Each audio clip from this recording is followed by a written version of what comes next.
Hello everyone, I am here today with Miss Palin, who recently reviewed some interesting research in her field of expertise. Well, Mr. King, can I first say it is an honor to be on your show, Day Talk. I am honored to have you. Thanks. So back to business, what is this research you recently reviewed? Well, Mr. King. Call me Larry. Okay, well Larry, the research study I reviewed was titled Barriers to Addressing Patient Sexuality in Nursing Practice. You know this is a family show, correct? Yes, of course, Larry, it is PG, I promise. Okay, great. Continue.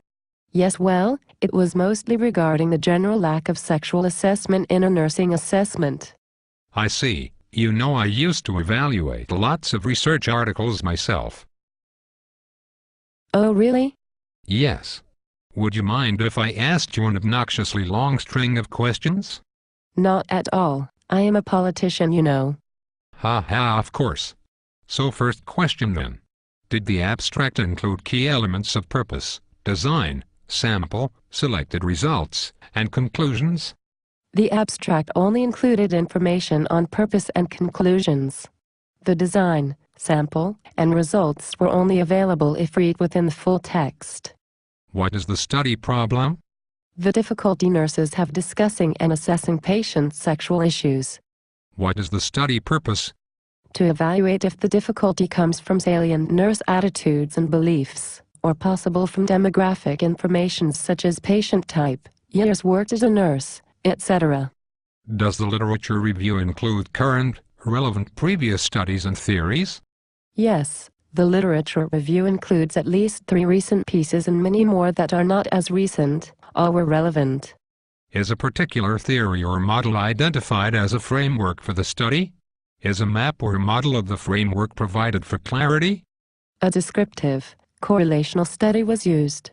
A map or model was not included, though the study was easy to follow without one. Are research objectives, questions, or hypotheses used to direct the conduct of the study? Identify these. What are the potential barriers for nurses not incorporating sexual assessment, evaluation, and counseling into nursing practice? Are the major variables identified and defined? The independent variable is the nurse's attitude and beliefs. If the attitude and beliefs are changed, this would increase the nurse's ability and want to address the patient's sexuality. The dependent variable is addressing the patient's sexuality. This is dependent on the nurse's attitude and beliefs. What attribute or demographic variables are examined in the study? Type of patient cared for, medical, surgical, or oncology, nurse's age, nurse's years of professional experience, and attendance at sexuality workshops. What design was used to conduct the study? A descriptive, correlational study was used. Does the study include a treatment or intervention?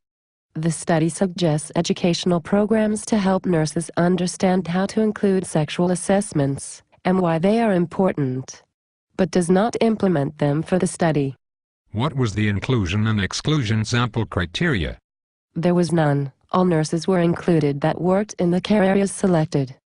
Can you identify the sampling method? A convenience sample was taken from nurses working at the research hospital.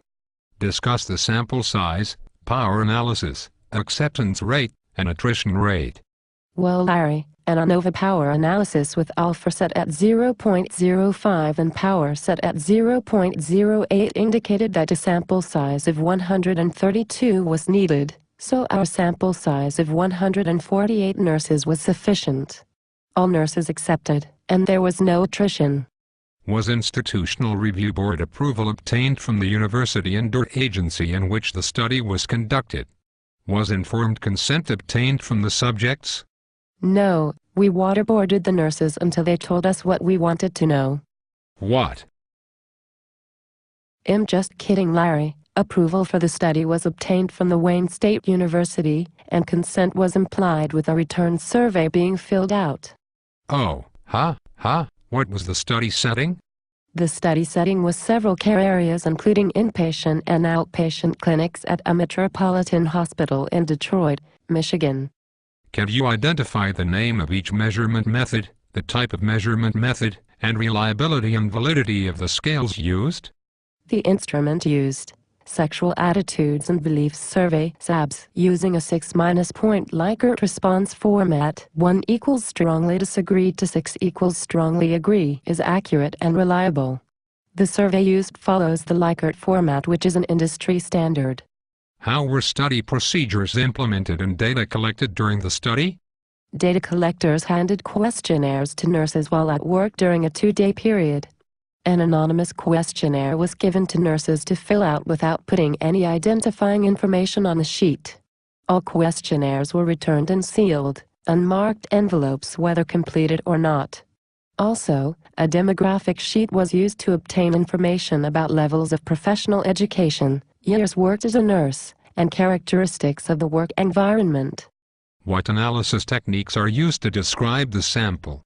Statistics such as mean and standard deviation to describe the ages of the nurses and years worked in the profession.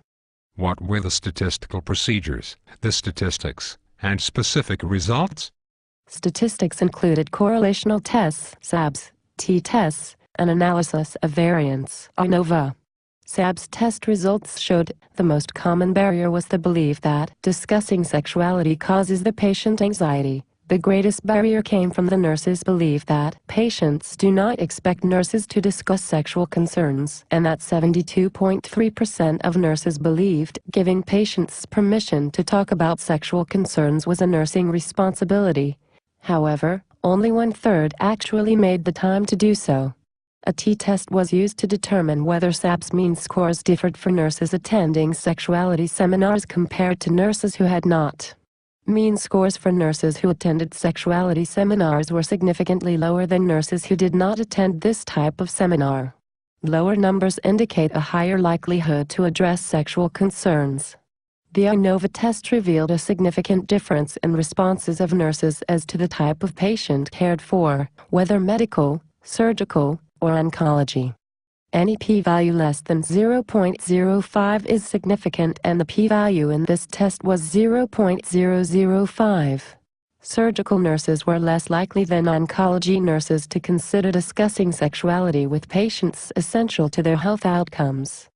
That was a mouthful. I know, right? What is the researchers' interpretation of the findings? The researchers' interpretation was that many barriers lower the chance nurses will address sexual issues with patients, including care area, age of nurses, and personal beliefs and attitudes. What limitations of the study are identified by the researchers? Limitations include small sample size and using a convenience sample. What conclusions did the researchers identify based on this study and previous research? Attitudes and beliefs of nurses, low time availability, personal comfort and confidence in addressing human sexuality, and what a nurse believes a patient expects from them, are all barriers to nurses addressing patient sexuality. What implications do the findings have for nursing practice? Implications include showing a need for additional education in this area for nurses. What suggestions are made for further studies? Further studies to define the differences between care areas and a larger study to include multiple geographical areas and a larger sample are suggested. Wow, you answered all my questions accurately. How did you manage to do that? Oh, it only took 5 weeks or so of class and lots of caffeine and sugar. What? Nothing, never mind. Okay.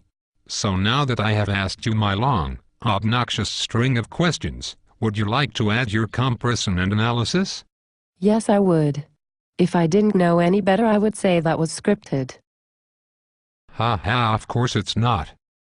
Okay, well, the problem this study researches is a significant one. Sexual issues are rarely touched upon in the acute clinical setting, and are a major aspect of most people's lives. The purpose of this study narrows the focus to nursing practice in the acute clinical setting. The literature review provides direction and rationale for this study by proving a deficiency in care given by medical professionals, nurses included. The objectives of the study are clear, concise, and lead directly to the purpose and findings in the study. While the variables are not specifically defined, it is easily understood which are dependent and which are independent through the course of the study. The design of this study allows for the objectives to be met with ease. The strengths of this study include it being statistically large enough to show small correlations, using proven survey formats and statistical applications, and using non-identifiable materials. Weaknesses include the relative small sample size, small geographical sample, and being unable to verify if only one survey was filled out per nurse. Potential biases include reasons for selection of the 3 care areas surveyed, as well as fear of identification by the nurses. The sample size was large enough to avoid a type 2 error and was proven by power analysis. There was no attrition in the study. The rights of the subjects were addressed by all subjects receiving information regarding their rights prior to the survey and all information being kept unidentifiable. The care areas and nurses surveyed are typical of most clinical settings. The techniques, as well as the instruments used to collect data, are documented within the study. The validity of the survey instrument is not specifically addressed and required further investigation on the reader's part, but did prove to be valid and reliable. The training of the data collectors is not noted in the study, though the process they used is. The data collectors simply read a script and handed out the paperwork to subjects. This indicates the training of the collectors is of minimal importance. This also indicates the process was consistent and ethical. The results and analysis answers the objective listed in the study adequately. They are appropriate to the type of data obtained, and there are tables to help with understanding the data and to emphasize certain information. The findings in the study, both significant and insignificant, are evaluated and discussed. The significant findings are addressed as to how they may prove to be clinically significant. Limitations are discussed and suggestions are made for further research and clinical practice changes. That was a very accurate analysis, Miss Palin. Thank you, Larry. You're welcome. So what is your evaluation of the research study? Are you sure? It's rather long also. I don't want you to miss points for not doing the evaluation. What? Nothing. Sorry. Okay. Well, anyway, I believe the study to be an accurate representation of reality. I believe most nurses have a hard time discussing sexual issues with patients for many reasons. This study helps to define those reasons and provide answers for them. The findings from this study can't be generalized because of the relatively small sample size and small geographical area in which the nurses live. However, this study further proves that the medical field in general almost completely ignores sexual issues and the need for education and practice changes in this area. Through the relationship of theory, practice, and research, this study has a large possibility to help change nursing practice, as this study will lead to a larger scale study that can more easily be generalized to all nurses. It will be up to nurses to disseminate those future studies and implement the future research into their care practice. I see. Well, hopefully someone will continue this research so we can see some changes in the clinical setting. Yes, hopefully. So, do you think you may do the next study? Larry, I am a politician, not a nurse. We do not use evidence-based practice. We just govern by the seat of our pants. Of course. What was I thinking? A politician using evidence-based practice is ridiculous. Indeed. Well, that's it for the show tonight, ladies and gentlemen. I hope you all enjoyed the show. Have a great night. See you next class. I mean show. A good night.